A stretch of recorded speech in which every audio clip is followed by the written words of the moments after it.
তোমরা আমায় জিজ্ঞেস করো যে কেন আমি এত কম ভিডিও পোস্ট করি। কেন জানো তো? এই ফেসবুকটা হচ্ছে একটা চুম্বকের গোলা।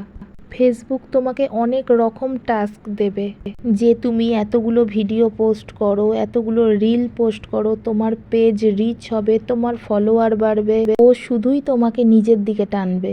আর হয়তো আমি সেই টাস্ক অনুযায়ী ভিডিও দিতেই থাকলাম, হয়তো আমার পেজ অনেক রিচ হবে, আমার অনেক ফলোয়ার হবে, কিন্তু জানো তো এই সবের মাঝখানে আমি আমার জীবনের কিছু মূল্যবান সময় হারিয়ে ফেলবো, যেগুলো আমার জীবনে আর ফিরে আসবে না। যেমন সারাটা দিন পর আমি যখন বাড়িতে আসি, সন্ধ্যের সময়টা আমি আমার মেয়ের সাথেই কাটাই, ওকে পড়াই, ওকে খুব আদর করি। কেন বলো তো? একদিন হয়তো বড় হয়ে যাবে, হয়তো বাইরে পড়াশোনা করতে চলে যাবে, তখন এই সময়টা আমি আর ফিরে পাবো না।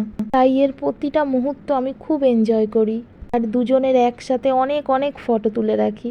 আর আমি তোমাদের সাথে তখনই ভিডিও শেয়ার করি যেদিন আমি বাড়িতে থাকি আর আমার মেয়ে স্কুলে যায়, ওই ফাঁকা টাইমটুকুতে। আর আজ আমি গোপালের জন্য ফ্রায়েড রাইস আর কিছু ভাজাভুজি করেছিলাম, সেই ভিডিওই তোমাদের সাথে শেয়ার করলাম।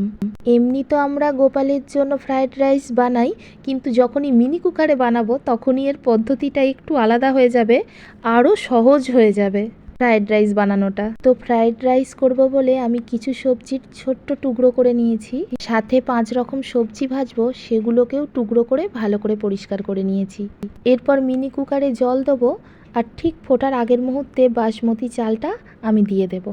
আর মিনি কুকারে ফ্রায়েড রাইস বানানোর যে পদ্ধতিটা বা যে সুবিধাটা, সেটা হলো এইটা: চাল সিদ্ধ হবার সময়তেই ওপরের ট্রেতে এরকম সব সবজি আমি দিয়ে চাপা দিয়ে দিই, যার ফলে চালও সিদ্ধ হয়, সাথে সবজিগুলোও সিদ্ধ হয়ে যায়, এদিকে একসাথে মেশেও না।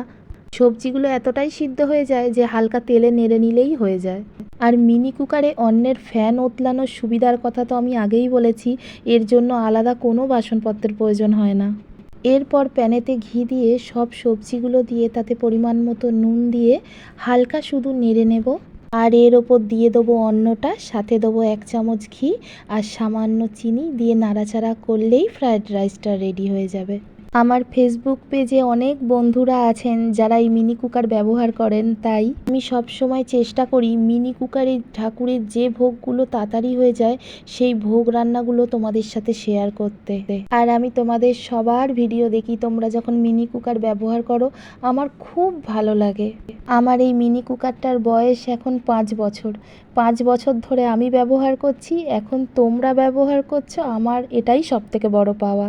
তো আজকে আমি গোপালের ফ্রায়েড রাইসের সাথে যে 5 রকম ভাজাভুজি করেছিলাম, সেগুলো হলো কুমড়ো ভাজা, আলু ভাজা, পটল ভাজা, বেগুন ভাজা আর পাঁপড় ভাজা। আর মিনি কুকারের এই কুকিং প্যানটা তো ছোট, তাই অল্প তেল দিলেও সবজিগুলো একদম ছাঁকা তেলে ভাজা হয়ে যায় আর খুব তাড়াতাড়ি হয়েও যায়। তো আমার সব রান্না কমপ্লিট। এবারে আমি গোপালের ভোগ সুন্দর করে সাজিয়ে গোপালের সেবায় দেব।